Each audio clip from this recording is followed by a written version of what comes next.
जिम्मेदार मौलाना या जिम्मेदार धर्म के जानकार अगर बयान दें और ऐसा बयान रहे जिसमें यह लगने लगे कि लड़के और लड़की में फर्क किया जा रहा है तो सवाल तो बनता ही है। अगर जिम्मेदार मौलाना धर्म को लेकर के अलग अलग बयान देने लगे तो सवाल तो बनता ही है। अगर हिंदुस्तान में रहने वाले दो जिम्मेदार मौलाना कोट एंड कोट अगर ये कहने लगे कि इस्लाम से बाहर जाकर के यानी मुसलमान ने अगर गैर मुस्लिम से शादी कर ली तो ये अफसोसजनक है और ये शरीयत के खिलाफ है, तो सवाल तो बनता है। आज सवाल बहुत बड़ा बनेगा। एक बहुत बड़ा पैनल मेरे साथ में बैठने वाला है। नमस्ते, मैं राशिद। दो मौलानाओं के नाम लूंगा मैं। सबसे शुरुआत में मौलाना खालिद सैफुल्लाह रहमानी, आप हैं all India Muslim personal law board के कार्यवाहक जनरल सेक्रेटरी। एक और मौलाना है मौलाना शहाबुद्दीन, बरेली से आते हैं, प्रवक्ता है दरगाह आला हजरत के। दोनों ने ही अलग अलग बयान दिए, एक ने यह कह दिया और दोनों के बयान की तासीर लेकिन एक ही है।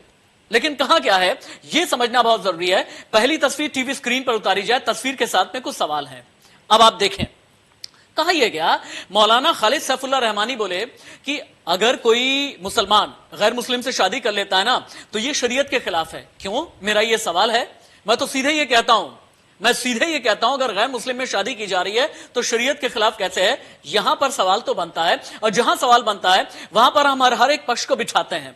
हम किसी भी तरह से कोई टीआरपी वाली डिबेट में नहीं पड़ते, चीख चिल्लाहट की डिबेट में नहीं पड़ते। जहां पर हर धर्म का प्रतिनिधित्व हो, रिप्रेजेंटेशन हो, वहां पर सवाल तो बनता है।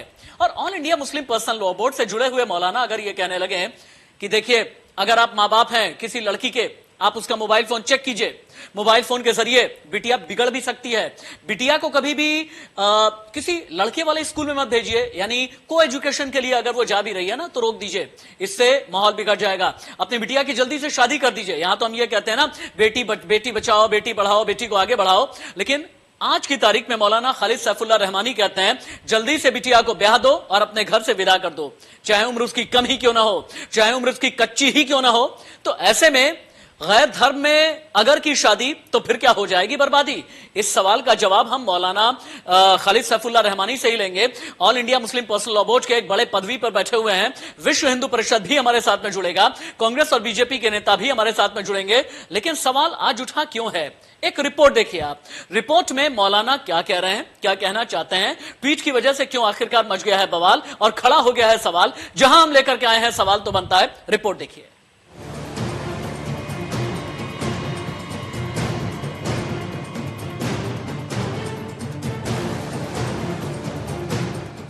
मौलाना का जाहिल ज्ञान पर घमासान। धर्म में करो शादी नहीं तो बर्बादी, क्या करके रहेगी मौलाना की आबादी। ये ट्वीट और फेसबुक पेज है मौलाना खालिद सैफुल्लाह रहमानी का, जो कार्यवाहक सचिव हैं all India Muslim personal law board के। लिखते हैं कि मुस्लिम युवाओं और युवतियों की गैर मुस्लिम के साथ शादी अफसोसजनक है। उलेमा, धार्मिक संगठन और अभिभावक ध्यान दें। जाहिल दिमाग के मौलाना कम थोड़े ही हैं। अब इन्हें भी सुन लीजिए। नाम मौलाना शहाबुद्दीन, सुन्नी मुसलमानों का मरकज कहे जाने वाले दरगाह आला हजरत के प्रवक्ता हैं। कहते हैं कि मुस्लिम लड़की गैर मजहब से शादी करे तो इस्लाम से बाहर हो जाएगी। नई नस्ल के बच्चे और बच्चियों से मेरी यही अपील है, ये मेरी गुजारिश है कि वो इस तरीके से समस्याएं ख़ानदान के लिए न खड़ी करें, बल्कि वो अपने मज़हब में ही शादी निकाह ब्याह करें, अपने मज़हब के रसूमात के मुताबिक ही वो पाबंद रहें। जो हिंदू रीति रिवाज है या ईसाई या यहूदी रिवाज रस्म व रिवाज के तहत अगर शादी की जाती है, मुसलमान लड़की करती है और जानबूझ के उसको मालूम है कि ये कलिमात एक खुदा के इनकार करने से हैं, तो ऐसी शक्ल में वो लड़की इस्लाम से खारिज हो जाएगी। दूसरी शक्ल ये है कि वो मजहबी रसूमात के बग़ैर ऐसे ही संबंध बनाती है और ऐसे ही रहती है, तो ये फ़ेल हराम फ़ेल होगा, मगर वो मुसलमान रहेगी, उसको इस्लाम से खारिज नहीं किया जाएगा। एक मौलाना ने ट्वीट किया और दूसरे मौलाना ने बयान दिया। इंडिया न्यूज पहुंचा खालिद रशीद फिरंगी महली के पास, जो all India Muslim personal law board के मेंबर हैं। हम दंग रह गए। All India Muslim personal law board ने कैसे मौलाना खालिद सैफुल्लाह रहमानी का समर्थन किया, जरा सुनिए। हमें समझना होगा कि मजहब इस्लाम में शादी किसी रस्म और रिवाज का नाम नहीं है, किसी कस्टम ट्रेडिशन का नाम नहीं है, बल्कि इस्लामी शरीयत में निकाह एक मुस्तकिल इबादत का उसको दर्जा हासिल है। इस वजह से कोई भी इबादत उस मज़हब के उसूलों के मुताबिक ही होगी, तभी वो काबिल कबूल होगी। इस वजह से all India Muslim personal law board ने कहा है कि बेहतर यही है कि मुसलमान लड़के हों या लड़का हो या लड़की हो, वो मुसलमान से ही शादी करे। खालिद सैफुल्लाह रहमानी कहते हैं कि मस्जिद के इमाम समझाएं कि अपनी बेटियों की ट्रेनिंग कैसी हो। रहमानी का जाहिल ज्ञान ये भी कहता है कि एक मुसलमान के लिए मुसलमान ही जीवन साथी हो सकता है। धर्म के ठेकेदार का ट्वीट है, मजहब के झंडा बरदार का बयान है, सियासत भी जोरदार है। भारत देश संविधान से चलता है, संविधान के द्वारा विधियां बनी है और विधियों से समाज प्रवृत्त होता है। कोई all India Muslim personal law board मुसलमानों की ठेकेदार नहीं है जो नियम और कानून तय करने का काम करे। देश कानून से चलेगा। अगर किसी प्रकार की कोई आपत्ति है, समाज में जागरूकता के अभियान चलावें, लेकिन इस प्रकार के अगर शरिया कानून लागू करने की कोशिश करेंगे तो ये कहीं ना कहीं गलत है और कानून द्वारा इसको रोकने का प्रयास किया जाए। देखिए, सिचुएशन चाहे जो भी हो, हम कानून का उल्लंघन नहीं कर सकते और कानून के हिसाब से ही हमको चलना पड़ेगा। और हिंदुस्तान का कानून ये कहता है कि जब हम बालिग हो जाते हैं तो हम किसी से भी शादी कर सकते हैं जिसको हम चाहते हैं या जिससे हम शादी करना चाहते हैं। फोर्सफुल शादी, जबरदस्ती शादी करना इलीगल है, कानून में नहीं आता। ये धर्मनिरपेक्ष भारत की कहानी है, जहां का संविधान हर मजहब को खुद से मर्जी से जीने का हक देता है। लेकिन मौलानाओं का फरमान, मौलानाओं का बेतुका फतवा और विवादित बयान बताता है कि आज भी सोच के गलियारे कितने संकुचित हैं।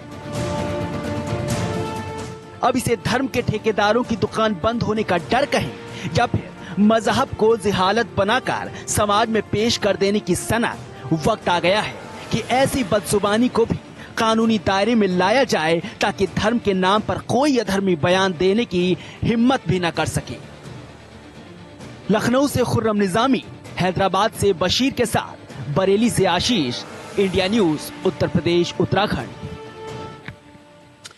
आपने पूरी रिपोर्ट देख ली। अब सवाल यह बनता है कि क्या इस्लाम में गैर मुस्लिम से निकाह करना शरिया के खिलाफ हो जाता है? इस पर पॉलिटिकल टेक लोगों का क्या है, हम ये भी जानेंगे। और जैसा कि मैंने कहा था, मौलाना खालिद रहमानी मेरे साथ में जुड़ने वाले हैं। हम सीधे उनसे भी बातचीत करेंगे, 1 to 1 मेरी बात होगी। बाकी मैं डिबेट को उसके बाद में ओपन कर दूंगा। और मौलाना शहाबुद्दीन रिजवी भी थोड़ी देर के बाद में मेरे साथ में जुड़ने वाले हैं, जुड़ गए हैं। चलिए इंट्रोड्यूस कर देता हूं जितने भी मौलाना मेरे साथ में जुड़े हुए हैं। सबसे पहले तो मौलाना Khalid Saifullah Rahmani, all India Muslim personal law board के कार्यवाहक जनरल सेक्रेटरी हैं आप। मौलाना शहाबुद्दीन रिजवी प्रवक्ता हैं दरगाह आला हजरत के। अनुज यात्रे जी नेता हैं कांग्रेस के। विनोद बंसल जी प्रवक्ता हैं विश्व हिंदू परिषद के। और संजय चौधरी जी प्रवक्ता हैं भारतीय जनता पार्टी के। मौलाना खालिद रहमानी, सबसे पहले आपके पास आऊंगा, क्योंकि आपने ये कहा है कि आपके साथ में जितनी भी बात हो मेरी 1 to 1 होनी चाहिए, डिबेट के बीच में नहीं होनी चाहिए, इसलिए 1 to 1 ही मैं बात कर लेता हूं। आपने 7 पॉइंट के व्यापक दिशा निर्देश जारी किए हैं। आप ये कहते हैं मुस्लिम लड़कियों की जल्द शादी करा दो, जल्दी ही निकाह और उन पर निगाह रखने की अपील करते हैं आप मुस्लिम लड़की के माँ बाप से ये कहते हैं कि मोबाइल के इस्तेमाल पर कड़ी निगरानी रखें। और सबसे बड़ी बात है, आप ये कहते हैं कि इस्लाम में गैर मुस्लिम से निकाह करना शरिया के खिलाफ है। ये कैसे, समझाइए एक बार मुझे। देखिए, ये बोर्ड की तरफ से अपील है मुसलमानों के नाम, और ये सिर्फ शरिया की बात नहीं है। हिंदू धर्म में भी दूसरे धर्म के लोगों से शादी करने की इजाजत नहीं है। यहाँ तक के हमारे हिंदू भाइयों के यहाँ तो दूसरी कास्ट में भी निकाह करने की इजाजत नहीं है। अच्छा, तो इस्लाम भी ये कहता है कि शौहर और बीवी दोनों का मजहब एक होना चाहिए। मेरी बात आप पूरी होने दें। दोनों का मजहब एक होना चाहिए, क्योंकि इससे आपसी ताल्लुकात मजबूत रहते हैं, देर तक कायम रहते हैं। अच्छा, जहाँ 2 मजहब के लोग शादी करते हैं उसमें बहुत सी प्रॉब्लम पैदा होती है, समाजी बंटवारा हो जाता है। अच्छा, हिंदू मुस्लिम मुनाफरत पैदा होती है। कई जगह इसकी वजह से बलवा और फसाद हुआ है। इसके इसका तजर्बा है जी। और इसके साथ साथ आपकी बहुत इज्जत करते हुए एक अहम मसला ये है, नहीं हमारी बात पूरी होने दीजिए। कर लें, पूरी बात कर लें आप, बिल्कुल कर लें। इसके साथ साथ जब ये बच्चे होते हैं तो दोनों समाज में से कोई उनको कबूल करने को तैयार नहीं होता। मौलाना साहब, माजरा चाहूंगा, विद ड्यू रिस्पेक्ट आपको बीच में रोक रहा हूं मैं। मेरा नाम राशिद हाशमी है और मेरे बारे में आप सुन लें और जान लें। आपने बहुत बड़ी बात कह दी है कि अगर किसी हिंदू मुस्लिम की शादी हो जाती है तो फिर समाज में दिक्कत पैदा हो जाती है, समाज उन्हें स्वीकार नहीं करता है। मुस्लिम लड़की की अगर हिंदू लड़के से शादी हो जाती है तो समाज स्वीकार नहीं करता है। यानी हिंदू मुस्लिम की शादी नहीं होनी चाहिए, ये आपका कहना है सीधे तौर पर। अगर मैं सीधे साफ लफ्जों में कहूं, मेरा नाम राशिद हाशमी है, सुनिएगा आप।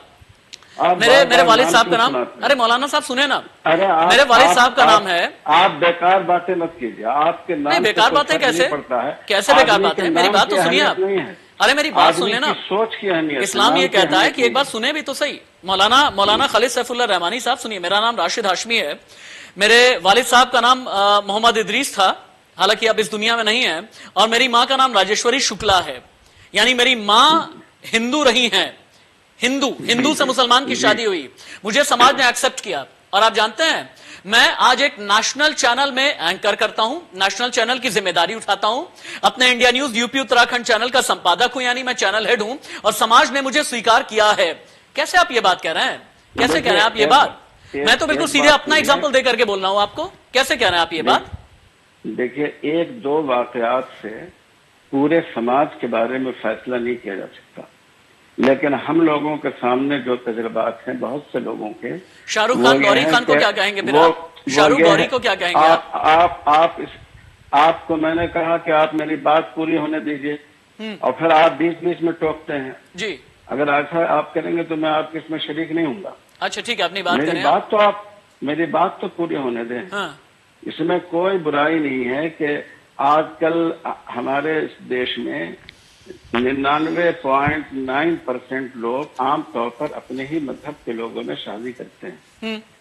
हमने ये नहीं कहा कि अगर कोई आदमी दूसरे मजहब में शादी करे तो उसको कोई नुकसान पहुंचाया जाए, कोई तकलीफ पहुंचाई जाए। हमने उनको ये कहा कि इस्लामी शरीयत इसकी इजाजत नहीं देती। और मैं उससे आगे बढ़कर कहता हूँ कि कोई भी धर्म अपने धर्म के मानने वालों को इसकी इजाजत नहीं देता है। और मैं आप ये भी कहते हैं कि मुसलमान लड़की जो है ना, मुसलमान लड़की लड़कों वाले स्कूल में पढ़ने के लिए ना जाए। ऐसा क्यों? आजादी क्यों नहीं मिलनी चाहिए? बराबर का दर्जा क्यों नहीं मिलना चाहिए? कैसे एंकर हैं, एक बात पूरी नहीं होने देते हैं फिर आगे नहीं, टीवी की अपनी बाध्यताएं होती हैं, समझिएगा। बहुत ही सम्मानित गेस्ट मेरे साथ और भी जुड़े हुए हैं, लेकिन अगर मैंने आपकी इज्जत रखते हुए मैं सीधे तौर पर आपसे बातचीत कर रहा हूँ, सीधे तौर पर आपसे बातचीत कर रहा हूँ। कई सम्मानित गेस्ट और भी जुड़े हुए हैं। एक लड़की आखिरकार लड़कों के स्कूल में पढ़ने क्यों ना जाए मौलाना साहब? एक लड़की की जल्दी शादी कैसे हो जाए? क्या उसका शरीर कच्चा नहीं होता है? आप ये चाहते हैं कि जल्दी शादी हो जाए, बच्चे पैदा करे और बस बच्चे पैदा करने का जरिया भरी रह जाए? ऐसा तो नहीं होता ना, ये तो नाइंसाफी हो गई ना। ये बहुत बुरी बात है आपकी। आप हमारे एक सवाल का जवाब पूरा नहीं होता है, आप दूसरी बात छोड़ देते हैं। मैं ये कह रहा हूं कि हमारे मुल्क में शरीयत एप्लीकेशन एक्ट 1937 मौजूद है, ठीक है, जो मुसलमानों के निकाह, तलाक, खुला वगैरह से मुतल्लिक, ठीक है। उसमें ये बात मानी गई है कि जब दो मुसलमानों का मसला हो, अगर वो केस जाए अदालत में तो उस पर इस्लामी शरीयत नाफिज की जाएगी, इस्लामी शरीयत के जो अहकाम हैं वो जारी होंगे। हाँ। उसमें निकाह का मसला भी है और निकाह शरीयत क्या है? ये बात समय के साथ में, वक्त के साथ में बदलने वाली चीज ही तो रही ना। शरीयत को एक निश्चित नहीं है ना। मैंने भी थोड़ा बहुत तो मैं भी आपके मुकाबले जानता हूं। हनफिया में क्या कहते हैं, मलिकिया में क्या कहते हैं, शनीफिया में क्या कहते हैं और हनबलिया में क्या कहते हैं। और शरीयत तो ऐसी चीज है ना जो वक्त के साथ में बदली है। शरीयत तो एक ऐसी चीज है जिसने वक्त के साथ में एक्सेप्ट किया है। शरीयत तो एक ऐसी चीज है ना। अब आप ये कहेंगे कि कबीले के वक्त में आप क्या बात कर रहे हैं? क्या एक पढ़े लिखे मुसलमान से बात कर रहे हैं आप, जिसने लैपटॉप भी चलाना सीखा है? आप जो है, मुश्किल यही है कि बहुत कम पढ़ा है आपने इस्लाम को। सहूलियत का सवाल नहीं कर रहा ना, सहूलियत का सवाल नहीं कर रहा ना, बात कर रहे हैं। मैंने अपना इस्लाम पढ़ा है जहाँ पर हिंदू मुसलमान एक समान है। मैंने अपना इस्लाम पढ़ा है। नहीं रख सकता। नहीं, अगर आपको जाना है, मैंने दुखती रग पर हाथ रख दिया। आपकी बहुत बहुत इज्जत है आपकी। इसका मतलब यह है कि आप डर रहे हैं मेरे सवालों से। अगर आप उठ करके जाएंगे तो पूरा हिंदुस्तान यही समझेगा। मेरे सवालों से डर रहे हैं आप। इसका मतलब आप ये इसका मतलब पूरा हिंदुस्तान ये समझेगा।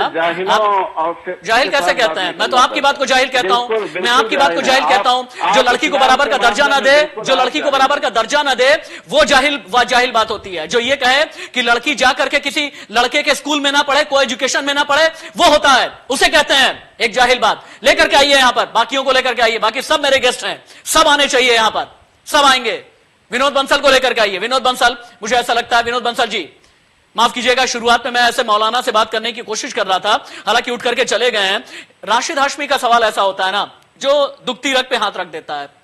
राशिद हाशमी का सवाल ऐसा होता है जो सहूलियत का सवाल नहीं होता। देखिए, यहां पर अनुज यात्रे बैठे हैं, यहां विनोद बंसल जी बैठे हैं, यहां पर भारतीय जनता पार्टी के प्रवक्ता संजय चौधरी बैठे हुए हैं। इनसे न जाने कितने लाखों मैंने ऐसे सवाल किए होंगे जो सहूलियत में इनके नहीं होते, लेकिन फिर भी उठ करके नहीं जाते। विनोद बंसल जी को लेकर के आइए। विनोद जी जवाब दीजिए। मौलाना खालिद रहमानी को जवाब दें आप।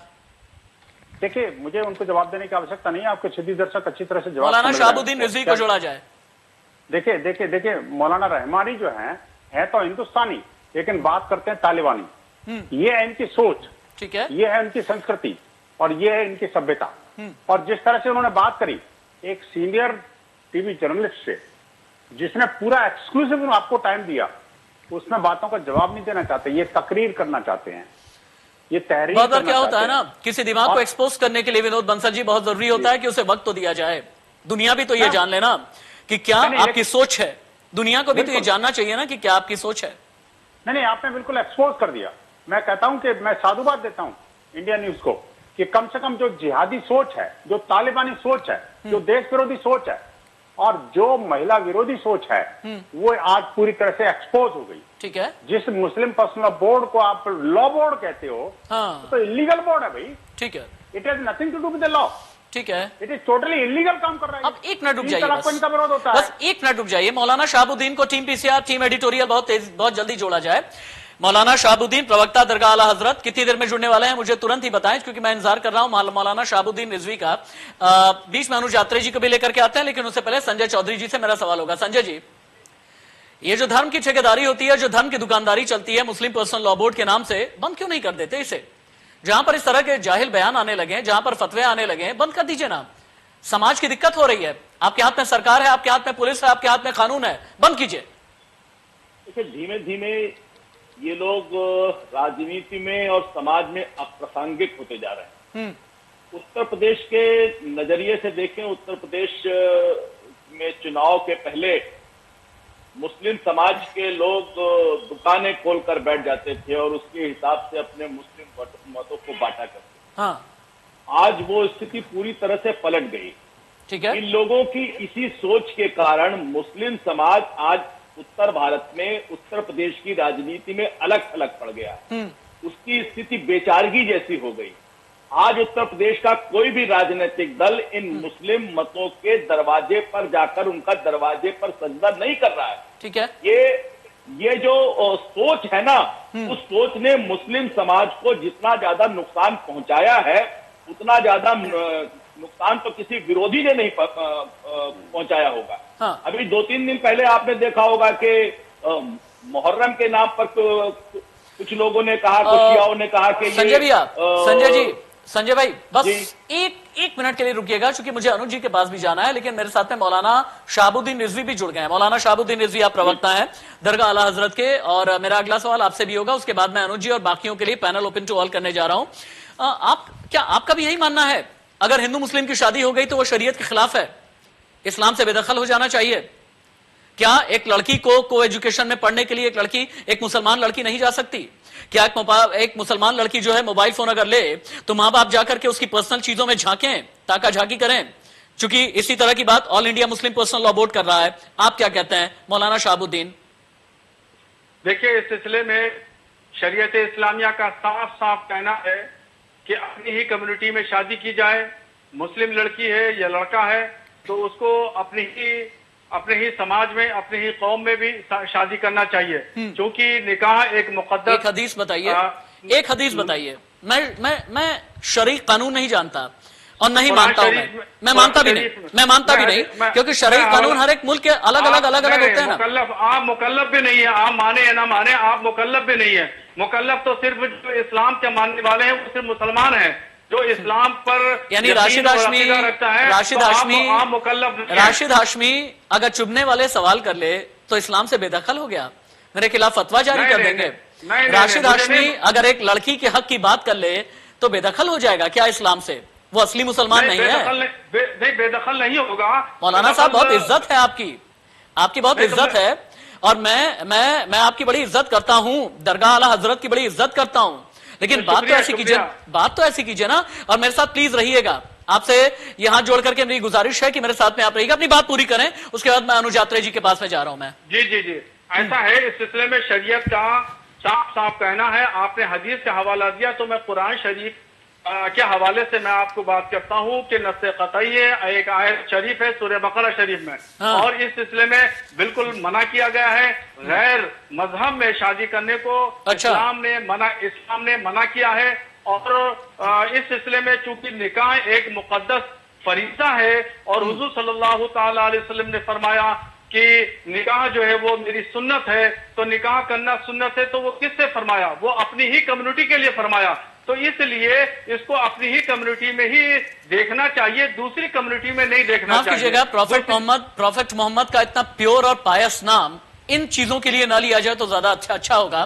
प्रॉफेट मोहम्मद कभी भी समाज को तोड़ने वाली बात नहीं कर सकते, सामाजिक संरचना को तोड़ने वाली बात नहीं कर सकते, और कभी भी प्रॉफेट मोहम्मद का अगर नाम लिया जाए, कहीं पर भी उन्होंने ये नहीं कहा कि किसी गैर धर्म में जाकर के शादी ना कीजिए, कहीं पर भी ये कहा नहीं गया दूसरी जाति में जाकर के शादी ना कीजिए। निकाह की बात बिल्कुल की गई है, लेकिन कहीं पर भी ये नहीं कहा गया। मैं आपसे एक हदीस, आपने हालांकि आयत की बात की है, मैं आयत को भी लेकर के आपसे बात करूंगा, लेकिन अनुज यात्रे बहुत देर से इंतजार कर रहे हैं और मेरे अभिन्न मित्र हैं और मेरी स्पेशल रिक्वेस्ट पर आए हुए हैं। अनुज भाई माफ कीजिएगा, 10-15 मिनट हो गए, उसके बाद मैं आपके पास में आ रहा हूं। आपने सुन लिया है कि मौलाना शहाबुद्दीन रिजवी ने क्या कहा, आपने सुन लिया कि मौलाना खालिद सैफुल्लाह रहमानी किस तरह से मुझसे गुस्सा होकर के चले गए। आपका टेक क्या है, कांग्रेस का टेक क्या है? देखिए राशिद भाई, मुझे लगता है कि ये पार्टी का टेक ना लेकर के हम ये किसी एक धर्म और मजहब, ये कहीं ना कहीं व्यक्तिगत मुद्दा ज्यादा होता है। हमारा संविधान भी हमको इस चीज की आजादी देता है। मेरे बड़े भाई अनुज यात्रे कभी भी, मेरे बड़े भाई अनुज यात्रे इतने डिप्लोमेटिक तो नहीं होते कि पार्टी का टेक ना लेते हुए बल्कि एक बार पर्सनली बात कर ली जाए। नहीं राशिद भाई, मैं दोनों बातों पे आ रहा हूँ। देखिए, मैं पार्टी का एक कहीं ना कहीं एक कार्यकर्ता या अपने नेता बना के बैठा है, तो मैं निश्चित तौर पे वही विचारधारा के तहत बोलूंगा, लेकिन मेरी बात पूरी सुनो।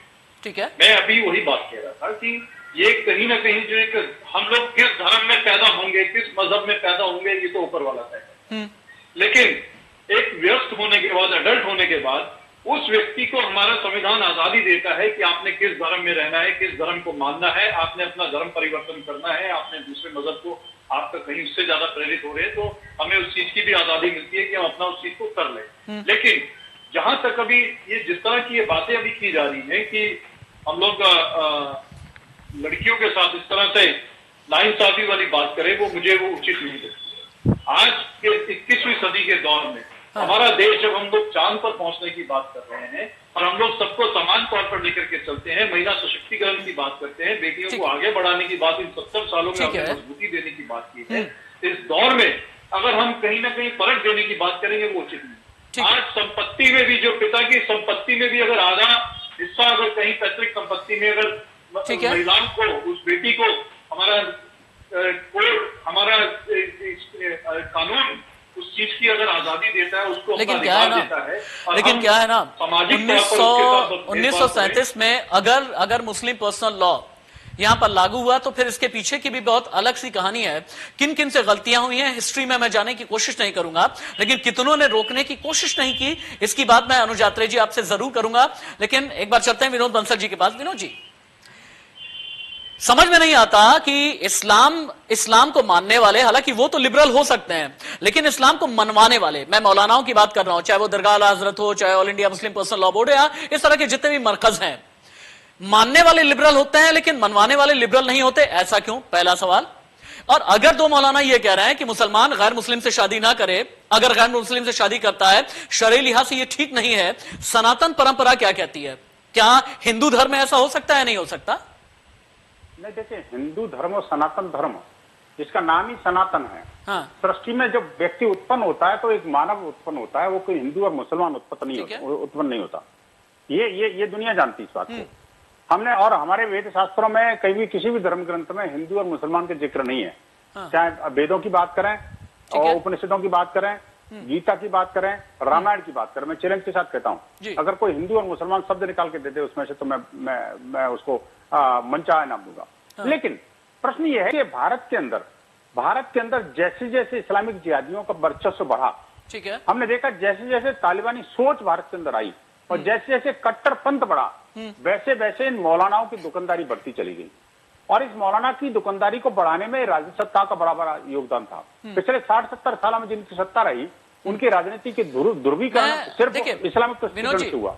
इसके कारण सारी समस्याएं जन्म ली हैं। और आज मैं कहता हूं, हाँ, आपका संबंध मेरा और आपका संबंध 1.5 दशक पुराना है। 1.5 दशक के उस संबंध के हवाले सीधे मैं ये कह रहा हूं, आप कह रहे हैं कि जिहादी मानसिकता वाले जो मुसलमान हैं और जो तालिबानी मानसिकता वाले मुसलमान हैं, क्या राशिद हाशमी वो है या कोई और वो है? सीधे बोलिएगा। वो तो देखिए, मैं तो राशिद हाशमी के बारे में मैं सर्टिफिकेट देने वाला नहीं हूं। हाँ। लेकिन आपके सुधी दर्शक ने स्टार्टिंग इस डिबेट के इंट्रोडक्शन में और अनेक पुराने जो आपके जो एपिसोड्स हैं, उन एपिसोड को देख करके वो अच्छी तरह जानते हैं कि राशिद हाशमी क्या है और मौलाना रहमानी क्या है। बात कह रहे हैं, बिल्कुल मैं कहता हूँ, देखिए ये उलमा पर एतराज करना गलत है। एक बात सुन लेते हैं, विनोद बंसल जी एक बात सुन लेते हैं। ये तनकीद कर रहे हैं, गलत तनकीद कर रहे हैं। आपकी तनकीद, आपकी अपनी जहनियत, अपनी सोच उजागर कर रहे हैं।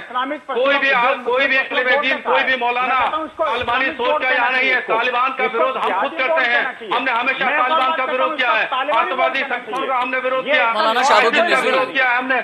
शाहबुद्दीन रिजवी, जिस तरह से इन्होंने आज मौलाना शाहबुद्दीन रिजवी, आप क्या कह रहे हैं? एक बार मैं फिर बात दोहरा देता हूं। विनोद जी एक मिनट सुनिए। मौलाना शाहबुद्दीन रिजवी, आप क्या कहते हैं? एक बार मैं आप ही की बात दोहरा रहा हूं, सुनिएगा आप, ताकि पूरा यूपी मेरा सुने, 24 करोड़ का उत्तर प्रदेश सुने। अगर कोई मुस्लिम लड़की गैर मजहब में शादी करती है तो वो शरीयत के मुताबिक इस्लाम से बाहर हो जाएगी, और ये शादी चाहे वो कोर्ट मैरिज हो, चाहे हिंदू रीति रिवाज से की गई हो या फिर निकाह हो, अगर ये गैर मजहब लड़के से शादी करती है तो इस्लाम से बाहर हो जाएगी। मगर अगर वो बिना शादी के रहती है, संबंध बनाती है, यानी लिव इन में रहती है, तो वो काम तो नाजायज है मगर वो इस्लाम में रहेगी। ये मतलब क्या हो गया? ये मतलब क्या हो गया? क्या किसी मुसलमान लड़की की किस्मत का फैसला कोई मौलाना करेंगे क्या? मौलाना मुसलमान समझने की कोशिश करिए, आप मसले की शरई नोयत को समझने की कोशिश करिए। अगर वो निकाह करती है कोई भी मुस्लिम, मेरा इस्लाम तो हर एक लड़की कबूल करता है। मेरा इस्लाम तो ये कहता है कि एक मुसलमान लड़की को, मेरी बात सुनिए, अब मेरी बात सुनिए, मैं नाम लेकर के कहता हूँ। शाहबुद्दीन साहब, बिल्कुल बोलूंगा, आपका ही वक्त है, आप ही बोलेंगे। मेरी बात तो सुनिए। अच्छा चलिए ठीक है, आप ही की सुनिए, ठीक है। देखिए, कोई भी मुस्लिम लड़की गैर मुस्लिम लड़के के साथ में अगर निकाह करती है, शादी करती है, किसी भी तरीके से करती है, तो वो उसको इस्लाम से खारिज नहीं किया जाएगा। उसके फेल को हराम करार दिया जाएगा कि उसने जो काम किया है, जो क्या बात कर रहे हैं? यहाँ पर भी हराम और हलाल की बात करेंगे। अरे एक लड़की की जहनियत से जाकर के एक बात पूछिए तो सही, एक लड़की की जहनियत से जाकर के पूछिए तो सही। आप हलाल और हराम की बात कर रहे हैं एक लड़की के लिए। एक लड़की अपनी पूरी जड़ छोड़ करके, अपने माँ बाप की परवरिश को छोड़ करके किसी लड़के के साथ में जुड़ती है, और आप ये कहते हैं कि हलाल और हराम की बात कर रहे हैं। आप करेंगे किस्मत का फैसला। मेहंदी लगाए तो फतवा जारी कर देंगे आप, चूड़ी पहने तो फतवा जारी कर देंगे आप, शादी करे गैर मजहब में तो फतवा जारी कर देंगे आप। लड़की की किस्मत का फैसला करने वाले आप कौन होते हैं? लड़की की किस्मत का फैसला करने वाले आप कौन होते हैं? कौन होते हैं लड़की की किस्मत का फैसला करने वाले? माँ बाप करेंगे ना, भाई बहन करेंगे ना, वो खुद करेगी ना। अब मेरी बात सुनिए आप, मेरी बात सुनिए। अच्छा एक और बात बताइए आप, अगर लड़की किसी को एजुकेशन में, यानी लड़के के साथ में पढ़ती है, मुसलमान लड़की, तो वो भी गलत है आपकी नजर में, हाँ या ना? नहीं, बिल्कुल तालीम हासिल करना बिल्कुल जायज है, बिल्कुल अच्छा, दुरुस्त है, तालीम हासिल करे। और अगर किसी लड़के के साथ में नौकरी कहीं पर करती है तो क्या वो गलत है? नहीं, अगर महरम के साथ में अगर नौकरी करती है तो बिल्कुल जायज है, बिल्कुल दुरुस्त है, कोई उसमें दिक्कत नहीं है। अगर महरम के साथ में नौकरी करती है तो इसमें महरम नामहरम की नोयत को समझना चाहिए। अरे हिंदी चैनल है भैया, जरा महरम का अर्थ बताओ क्या है? महरम का मतलब?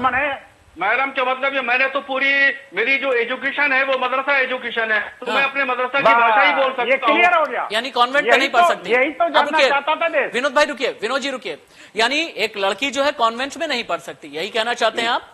नहीं, हमने कब कहा कि नहीं पढ़ सकती? एक मुसलमान लड़की कॉन्वेंट में नहीं पढ़ सकती। एक मुसलमान पढ़ सकती है। हाँ। बिल्कुल कॉन्वेंट स्कूल है और महिला सिर्फ खवातीन के हैं तो बिल्कुल पढ़ सकती है। उसमें ना खवातीन ना बिल्कुल पढ़ सकती है। एक मुसलमान लड़की एक लड़के के साथ कॉन्वेंट स्कूल में पढ़ सकती है या नहीं? हाँ या ना? बिल्कुल महरम के साथ में पढ़ सकती है। नहीं, महरम क्या होता है? महरम क्या होता है? महरम मतलब उसकी परिभाषा आप समझते रहिए। नहीं, महरम मतलब बताइए ना मुझे। उलमा के पास में आइए, मदरसे में थोड़ी शिक्षा प्राप्त करिए और पढ़िए, उसमें हम बताएंगे। आप किस्मत का फैसला करने लगे। महरम ना महरम क्या है आपको ये मेरी बात तो समझिए। शाहबुद्दीन रिजवी साहब डिबेट में कर रहे हैं तो शाहबुद्दीन रिजवी साहब जब खाली शरई मुद्दे पर बहस कर रहे हैं, खाली शरई मुद्दे पर बहस कर रहे हैं तो आपको महरम इस परिभाषा को समझना चाहिए। आपको अज्ञानी हूँ, खाली अज्ञानी करने के लिए आगे मुझे कुछ नहीं आता। मैं तो आप जैसों से बैठ करके सीखा करता हूँ। मुस्लिम को बिठा लिया और शरई मामले में आप बहस करने लगे। शरई मामले में बहस करने के लिए आपको शरई नुक्ते नजर समझना चाहिए, जो उसकी इस्लामी परिभाषा है आपकी शरीयत समझना चाहिए। माफ कीजिएगा, मुझे मौलाना खालिद सैफुल्लाह रहमानी की शरीयत नहीं चाहिए। मुझे वो शरीयत चाहिए जहां हिंदू मुस्लिम सिख ईसाई एक नजर और एक नजरिए से देखे जाए। मुझे वो शरीयत चाहिए।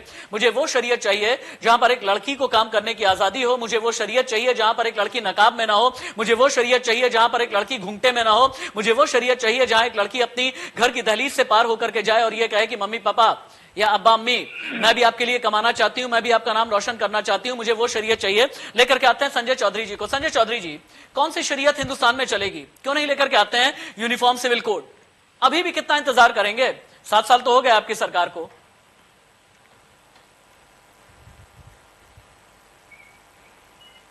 संजय जी। हेलो। हाँ बोले। मैं ये कह रहा हूं कि यूनिफॉर्म सिविल कोड लेकर के आइए ना। बंद कराइए धर्म की जितनी भी दुकानें हैं, बंद कराइए धर्म वाले कानून। नहीं, बिल्कुल इसकी तरफ देश बढ़ रहा है। और उत्तर प्रदेश में आपने देखा होगा कि अभी जनसंख्या कानून को लाने के लिए एक सहमति बनाई जा रही है। उत्तर प्रदेश में उसको लेकर विचार विमर्श जारी है। अभी हमने उसका ड्राफ्ट जो है वो जनता में फ्लो किया है।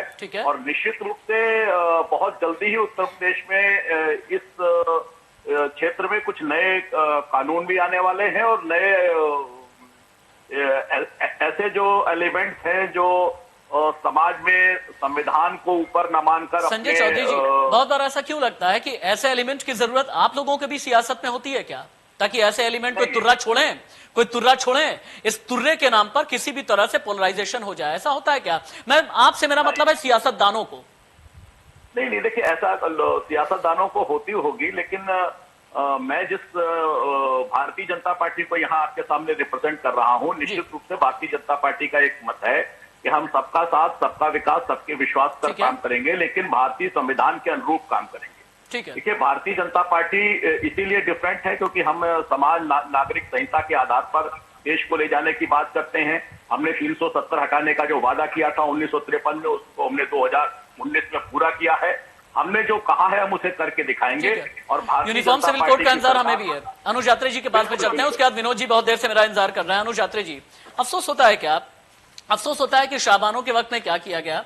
कि अफसोस होता है कि क्यों नहीं ऑल इंडिया मुस्लिम पर्सन, सबसे ज्यादा आप लोगों ने शासन किया है कि all India Muslim personal law board या फिर इस तरह के जितने भी मरकज होते हैं जहां पर एक तरीके से सामाजिक जिहालत वाली बात की जाती है, ऐसी दुकानें बंद होनी चाहिए थी। लेकिन आप लोगों ने कोशिश नहीं की क्योंकि आप लोग अपीस करते रह गए, आप तुष्टीकरण करते रह गए।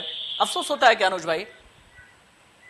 राशिद भाई, देखिए, कांग्रेस के ऊपर इल्जाम लगाना आज के दौर में बहुत आसान, विपक्ष में रहते हुए भी कांग्रेस से प्रश्न पूछना बहुत आसान है देश की चुनिंदा लोगों के लिए, देश के चुनिंदा मीडिया के लोग। लेकिन भारतीय जनता पार्टी और उसकी सरकार बीते 7 वर्षों से, जरा कृपया बीच में मत बोलिए, बीते 7 वर्षों से अभी सरकार में सत्ता में बैठी है। उससे पहले 7 वर्ष तक वाजपेयी साहब ने भी सरकार में रहे हैं, एनडीए की सरकार रही है, भारतीय जनता पार्टी के एजेंडा की सरकार। लेकिन उनसे नहीं पूछा जाएगा कि आपने क्या दिया इस देश के मुसलमानों को। नहीं, मैं आपसे पूछूंगा ना, मुसलमानों को मजबूती देने के लिए क्या प्रदान किया आपने इन 7 सालों में? ये बता दीजिए कि कौन सा मुसलमानों को। मैं आपसे ये पूछूंगा, मैं आपसे इसलिए पूछूंगा क्योंकि आपने सबसे ज्यादा शासन किया है, संविधान आप अच्छे से जानते हैं। चूंकि मैं रिसर्च के साथ ही बैठता हूं अनुज भाई, ये आप जानते हैं, और आप भी रिसर्च के साथ ही बैठते हैं, ये मैं जानता हूं।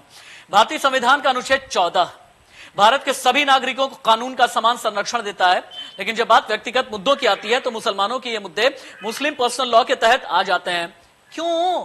कश्मीर से कन्याकुमारी एक क्यों नहीं किया आपने? कटक से लेकर के अटक तक एक क्यों नहीं किया आपने? मैं एक मुसलमान राशिद हाशमी ये बात कह रहा हूं, मैं तो सीधे ये कह रहा हूं, एक कीजिए ना।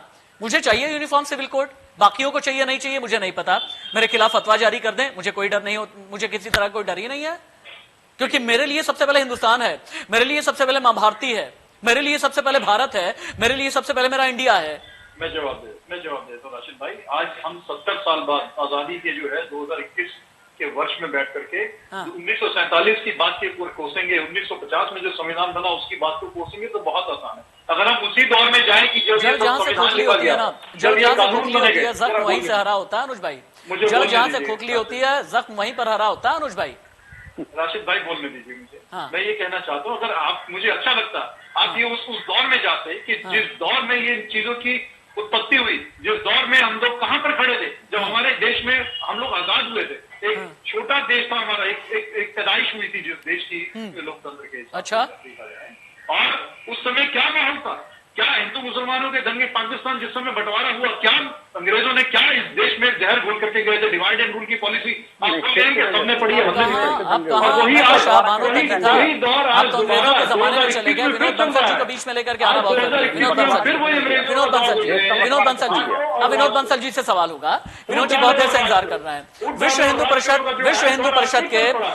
परिषद के राष्ट्रीय प्रवक्ता विनोद बंसल जी काफी देर से मेरा इंतजार कर रहे हैं। विनोद बंसल जी एक ऐसी शख्सियत है जो कि सामाजिक समरसता पर भी काम करते हैं, लेकिन अग्रेशन के साथ में। विनोद जी, मैं बहुत बार, जानते हैं, मैं बहुत बार अपने दिल की गहराई में जाता हूं और ये सोचता हूं कि मुझे इस दुनिया में लाने वाली मेरी मां, लेकिन मां के अलावा पहली बार मुझे गोद में किसने उठाया होगा? एक नर्स नहीं तो उठाया होगा ना, शायद एक नर्स ने उठाया होगा, और शायद कोई ऐसा डॉक्टर हो जो कि पुरुष डॉक्टर हो। यह भी तो हो सकता है ना। जब मेरी शुरुआत में ही हिंदू मुसलमान नहीं देखा गया, मैंने डॉक्टर में हिंदू मुसलमान नहीं देखा, मैंने नर्स में हिंदू मुसलमान नहीं देखा, तो मौलाना शहाबुद्दीन रिजवी मुझे क्यों दिखाना चाहते हैं? मुझे क्यों ये बताना चाहते हैं? क्यों ये बताना चाहते हैं? क्यों ये कहना चाहते हैं? अरे मैं भी तो ये चाहूंगा ना एक मुसलमान लड़की डॉक्टर हो, मैं भी तो ये चाहूंगा ना एक मुसलमान आईएएस बने, मैं भी तो ये चाहूंगा ना कि एक मुसलमान आईपीएस बने। ठीक है, उर्दू भी पढ़े, अरबी भी पढ़े, लेकिन अंग्रेजी भी पढ़े, देश की जानकारी भी रहे, मुखर रहे, वोकल रहे, अपनी दहलीज को पार करके आए और ये कहे कि देखो मैं हूं आईएएस, मैं हूं आईपीएस, मैं सिर्फ मदरसे तक सीमित नहीं हूं। क्यों ये ख्वाब मुझे नहीं दिखाया जाता विनोद जी? देखिए, बात यही है कि ये जो अल्लाह का इस्लाम और मुल्ला के इस्लाम का जो डिफरेंस है, और इन लोगों ने शरीयत को सड़ियत बनाने के षड्यंत्र रच रखे हैं। बस इनकी दुकान चलनी चाहिए, बस इनका जो है ना हलाल का बिजनेस चलना चाहिए, इनका हलाला का बिजनेस चलना चाहिए। मुझे बड़ा दुख होता है बहनों के बारे में, बेटियों के बारे में इनकी निकृष्ट सोच। ये उस पर नहीं बोलते कि 3 तलाक रुकना चाहिए, ये उस पर नहीं बोलते कि ये जो बहुविवाह रुकना चाहिए, ये उस पर नहीं बोलते कि बेटियों को भी अधिकार मिलने चाहिए। जब सुप्रीम कोर्ट की बात आ रही थी और कहा कभी सुप्रीम कोर्ट ने ये कहा है कि उनको, बेटियों को भी अपनी संपत्ति में 50% का हिस्सा मिलना चाहिए, लेकिन आपने प्रश्न पूछा लेकिन उसका जवाब नहीं दिया। मैं कहता हूं आखिरकार मुस्लिम बेटियों को अधिकार क्यों नहीं मिलना चाहिए? उनको संपत्ति में अधिकार क्यों नहीं होना चाहिए? आखिरकार ये जो देश को आजाद हुए 75 वर्ष होने वाले हैं, 75 वर्ष से मौलाना शहाबुद्दीन रिजवी, पुरुषों के लिए आपके कड़े कानून क्यों नहीं होते? पुरुष प्रभु सत्ता स्थापित रहे, ऐसा आप लोग क्यों चाहते हैं? मौलाना शहाबुद्दीन रिजवी, मुसलमान पुरुषों के लिए कड़े कानून क्यों नहीं होते? उनके लिए क्यों नहीं कहा जाता? ये सारे कानून मुस्लिम लड़कियों के लिए कानून क्यों? मुस्लिम बहना पे अगर मेहंदी लगाएं, उन्हें अच्छा लगता है, कभी उनके दिल से पूछिएगा, कभी पूछिएगा उनके दिल से, कोई आसपास भी हो ना, एक मुसलमान लड़की से पूछिएगा, रंगे हुए हाथ उन्हें बड़े अच्छे लगते हैं, उन्हें सजना बहुत अच्छा लगता है, खूबसूरत दिखना बहुत अच्छा लगता है। इसका मतलब यह नहीं होता है कि किसी भी तरह से उन्होंने कोई चारित्रिक पतन कर लिया। इसका मतलब यह होता है कि वो अपनी जिंदगी जी रही हैं। एक लड़की की आजादी कभी उसके दिल से पूछ करके देखिए, कभी पूछ करके देखिएगा। उन्हें जंजीरों में मत बांधिए, उन्हें अपनी ऊंची उड़ान उड़ने तो दीजिए, एक बार उड़ने तो दीजिए, देखिए आपकी भी इज्जत करेंगे और ये कहेंगी कि मौलाना शहाबुद्दीन रिजवी ने मुझे हक दिया है, मुझे हक की बात की है। एक बार कह करके तो देखिए आप, एक बार हिम्मत तो करके देखिए आप। मेरा इस्लाम जो है ना, मेरा इस्लाम ये बताता है। अच्छा, एक बात ये बता दीजिए, पैगंबर मोहम्मद साहब के वक्त में क्या एक महिला बिजनेस करती थी या नहीं करती थी, हाँ या ना? मैं कहां लेकर के जा रहा हूं आपको अंदाजा है? बिल्कुल करती थी ना? अगर प्रॉफिट मोहम्मद के वक्त में एक महिला बिजनेस कर सकती है तो आपके वक्त में, हमारे वक्त में एक मुस्लिम लड़की किसी भी लड़के के साथ में कॉन्वेंट में क्यों नहीं पढ़ सकती? वहां टर्म्स एंड कंडीशन अप्लाई क्यों कहा जाता है? Terms and condition apply, why? मना नहीं किया हमने मना नहीं किया बिजनेस करने के लिए, नहीं बिजनेस करने के लिए मना नहीं किया। ये टर्म्स एंड कंडीशन, महरम का ये जो टर्म कंडीशन आप लगाते हैं ना, यहाँ से शक पैदा होता है, यहाँ से शक पैदा होता है। आपको अकेले हमें अफसोस है कि आप महरम और नामहरम का शब्द नहीं समझ पा रहे हैं, मुझे अफसोस हो रहा है। वो कह रहा है हज में भी जाना है तो आपको महरम को साथ में लेके जाना पड़ेगा, ये है इनकी मानसिकता। हज में भी मानसिकता आप अपनी सही करिए, आप अपनी मानसिकता का सही करिए। आप लोग जो इस्लाम के बारे में, शरीयत के बारे में, उलमा के बारे में और मजहबी रहनुमाओं के बारे में सोच रखते हैं, बदलने की जरूरत है, तब्दील करने की जरूरत है। एक जो मैं बड़ी प्रैक्टिकल बात करता हूँ, मैं नहीं बात करूंगा हनफिया की, मैं नहीं बात करूंगी मलिकिया की, मैं नहीं बात करूंगा शफिया की, मैं हनबलिया की बात नहीं करूंगा, मैं नहीं बात करूंगा बरेलवी की, मैं नहीं बात करूंगा देवबंदी की, मैं नहीं बात करूंगा शिया की, मैं नहीं बात करूंगा सुन्नी की। मैं एक ही बात करूंगा और बड़ी प्रैक्टिकल सी बात करूंगा। मौलाना शहाबुद्दीन, मेरा सवाल सुनिएगा आप। फर्ज कीजिए हमारे आपके घर की, चलिए ठीक है, हो सकता है आपको बुरा लग जाए, मेरे घर की एक महिला है, अपनी जान से बिल्कुल जा रही है, प्रेग्नेंट है, डिलीवरी होने वाली है, और मेरे सामने मुझे बस एक ही रास्ता नजर आए कि किसी पुरुष के जरिए ही, पुरुष डॉक्टर के जरिए ही डिलीवरी करानी है। क्या वहां पर भी महिला पुरुष करने लगूंगा मैं? वहां पर भी महिला पुरुष करेंगे आप? अब सुनिए, आपके सवाल का जवाब दे रहा हूं, पूरा सुनिए। ऐसी कंडीशन में शरीयत ने इजाजत दी है कि वो ऐसे डॉक्टर से इलाज करा सकती है। शरीयत किसने बनाया? प्रॉफिट मोहम्मद ने बनाया, आपने बनाया? शरीयत किसने बनाया? विनोद जी एक मिनट, शरीयत का नाम है कुरान और हदीस। कुरान शरीफ, मेरी बात सुनिए, एक मिनट विनोद भाई एक मिनट, विनोद जी एक मिनट मुझे बात करने दीजिए। कुरान शरीफ में जो लिखा है ये अल्लाह का पैगाम है, इससे किसी भी तरह से इनकार नहीं किया जा सकता, एकदम ठीक है। मैं कह रहा हूं ये बात, विनोद बंसल जी कह रहे हैं बात, संजय जी कह रहे हैं, अनुज यात्रे जी कह रहे हैं। शरीयत कानून मुझे ये बता दें, क्या पूरी दुनिया में एक है? नहीं, अलग अलग मुल्कों में अलग अलग है, अलग अलग मुल्कों में वक्त के साथ। ना हदीस है क्या? हदीस है की है क्या? हदीस है क्या? हदीस है की है क्या? कुरान एक है, कुरान एक है, कुरान एक है, हदीस एक नहीं है। कुरान एक है, हदीस एक नहीं है। शरीयत कानून एक है। ना अपनी सहूलियत के हिसाब से नहीं। दुनिया में You have been caught red-handed. You have been caught red-handed, मौलाना। आप बिल्कुल रंगे हाथों पकड़े गए हैं। शरई कानून, विनोद जी को बीच में लेकर आते हैं। विनोद जी मुझसे आपसे ज्यादा जानते हैं, इस्लाम के जानकार मुझसे आपसे कहीं ज्यादा। विनोद जी ने रावी की शपथ याद दिलाई है, इन्हें काम कीजिए, रावी की शपथ याद दिलाते हुए अपनी बात कीजिए। आप समझ पा रहे होंगे क्या रहे होंगे, क्या कहना चाहता हूं। इन्हें रावी की शपथ याद दिलाते हुए बात कीजिए। मैं कह रहा हूं, मैं राशिद हाशमी, मैं हिंदुस्तानी राशिद हाशमी ये बात कह रहा हूं, रावी की शपथ याद दिलाते हुए बात कीजिए। राशिद भाई देखिए, इनको कोई भी शपथ दिला दो, इनसे कुछ भी बात कर लो, ये वो कट्टरपंथी हैं, वो जिहाद को नहीं छोड़ेंगे, देशद्रोह को नहीं छोड़ेंगे। तो विनोद जी आपकी जिम्मेदारी है, नमस्ते सदा वत्सले मातृभूमि करते हुए उन्हें उठाइए। विनोद जी आज आपकी जिम्मेदारी है, नमस्ते सदा वत्सले मातृभूमि करते हुए उठाइए।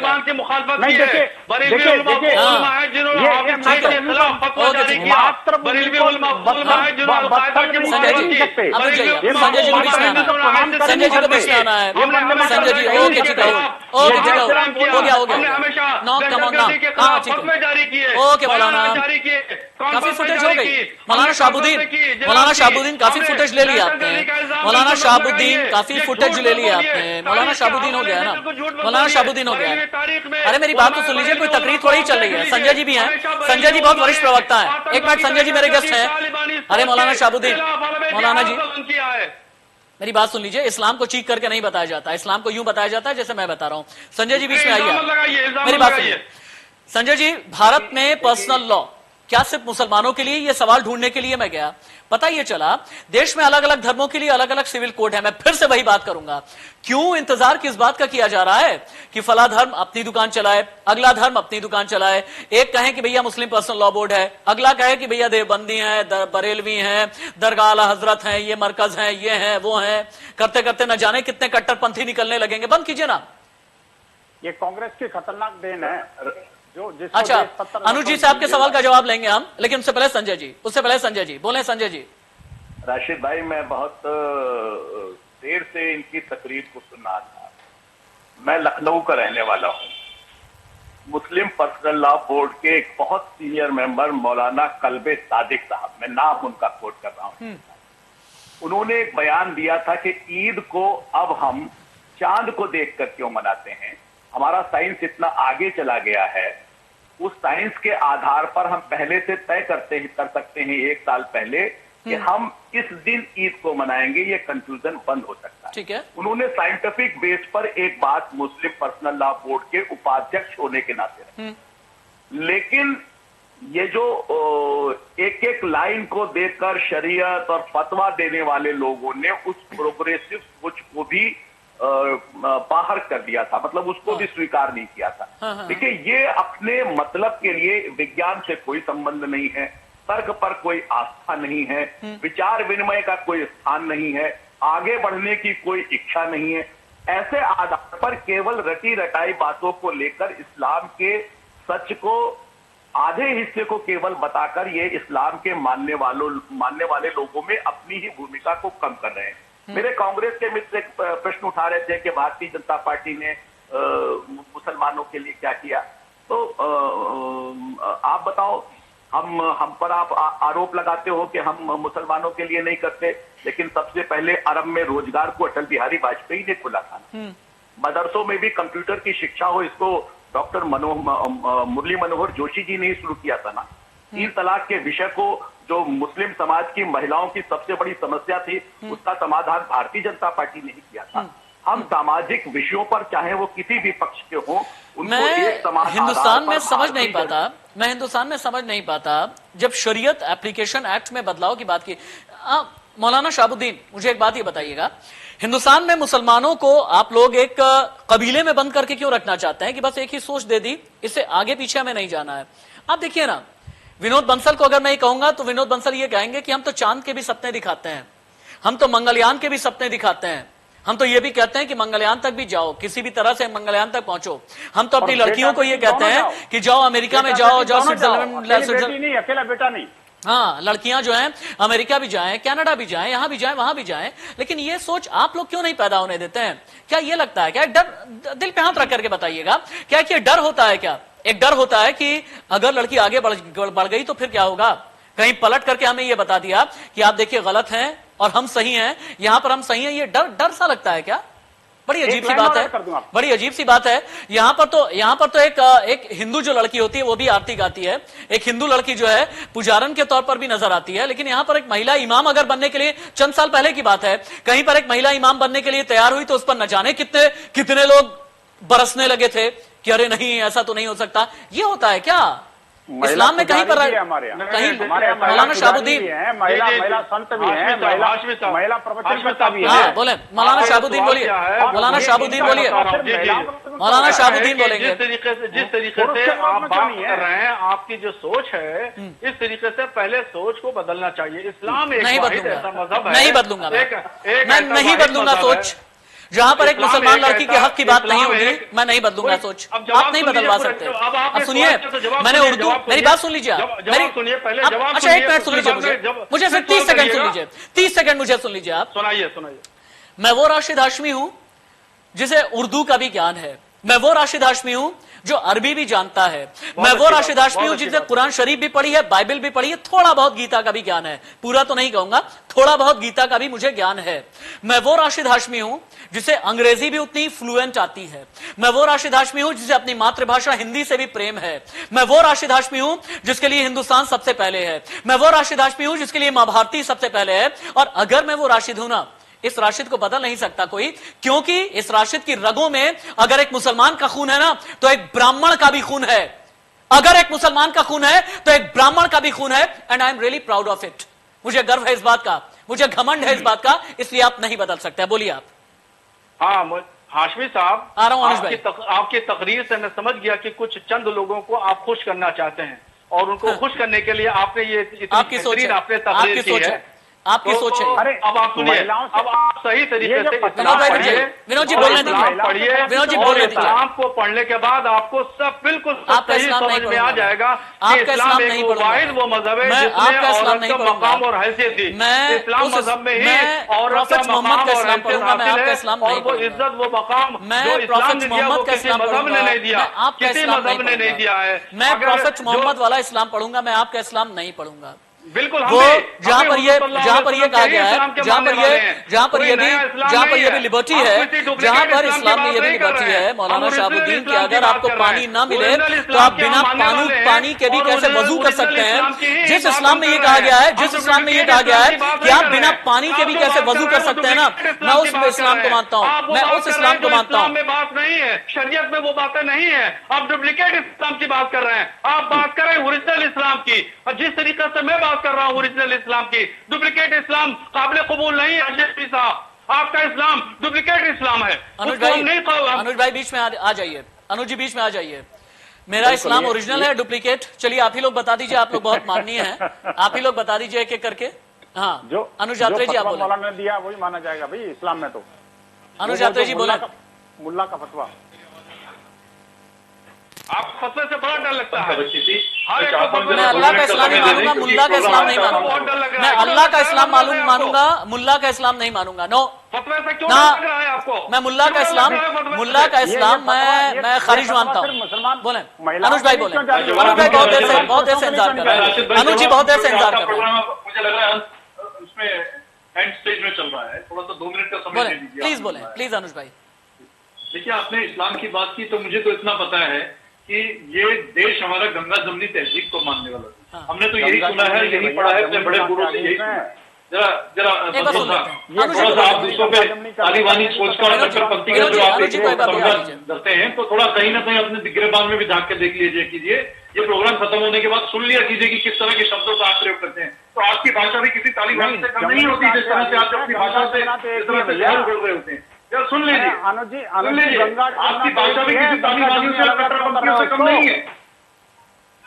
आप इस देश में जहर बोलने वालों की सूची में सबसे आगे खड़े पाएंगे। एक लिस्ट तैयार होगी, आप अपने डिबेट की सुन लिया कीजिए, कभी प्रोग्राम खत्म होने के बाद बैठ कर सुना कीजिए। जिस तरह की भाषा का आप प्रयोग करते हैं, अगर वही भाषा मेरे आपके लिए प्रयोग करें। अनुज जी बोले एक बार, आप अनुज जी बोले, अनुज जी अपनी बात बोले, अनुज जी बोले।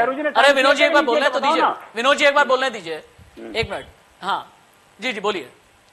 देखिए राशिद भाई, मैं इतना कहता हूँ कि हमारे देश को, हम लोगों को आज से नहीं, ये आजादी के बाद से नहीं, आजादी से पहले से, सदियों से, जब से हिंदू और मुसलमान का ये लोग इस मजहब में और धर्म में लोग पैदा हुए, तब से एक साथ मुसलमान कहाँ से आ गए यार? कैसी बात कर रही है? कांग्रेस की सुन लीजिए भाई साहब, सत्य मुसलमान नहीं था। ये आपस में जो है जिस तरह की बात आज कर रहे हो ना, आज जो आप अगर कट्टरवादियों की बात करते हैं तो आप हिंदुओं में सबसे बड़ा कट्टरपंथियों में आपका नाम शामिल होता है। भाई साहब, सत्यों को मुसलमान कहाँ से आ गया? अगर आप जानकारी को ठीक कर लो भाई।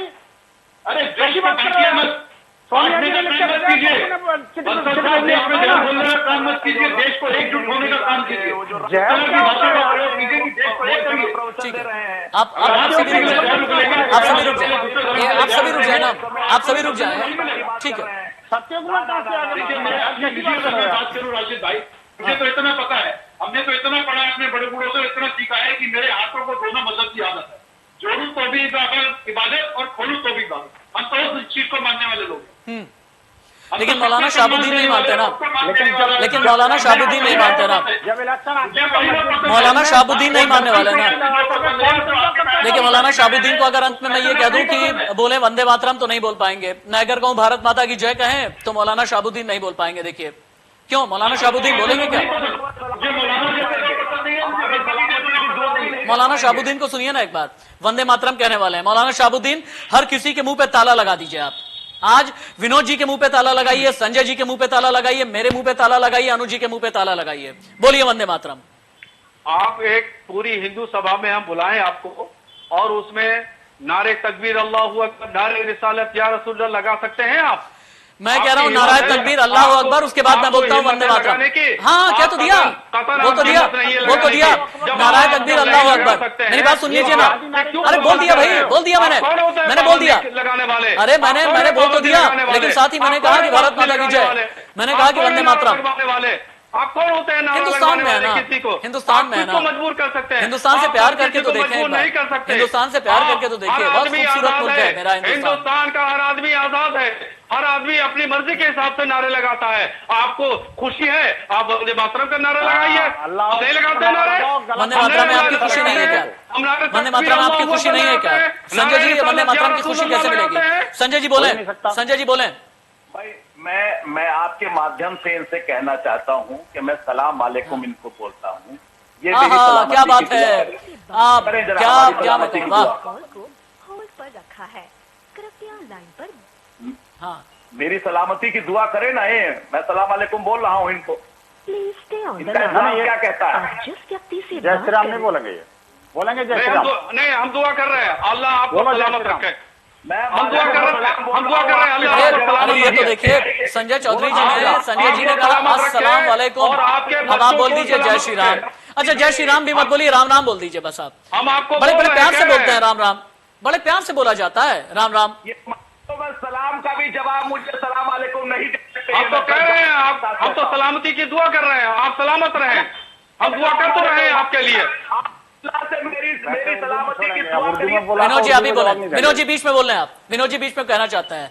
विनोद जी और शाहबुद्दीन जी दोनों ही लोग बोल सकते हैं आप। देखिए मैं कहता हूं साबुद्दीन जी, मैं पूछना चाहता हूं, ये जितने भी फतवे जारी होते हैं मुसलमान औरतों के खिलाफ ही क्यों जारी होते हैं? मुस्लिम बेटियों को ही क्यों फंसाना चाहते हो आप? हाँ। आखिरकार कोई फतवा आपने मुसलमान लड़कों के लिए भी जारी किया है कि नहीं किया?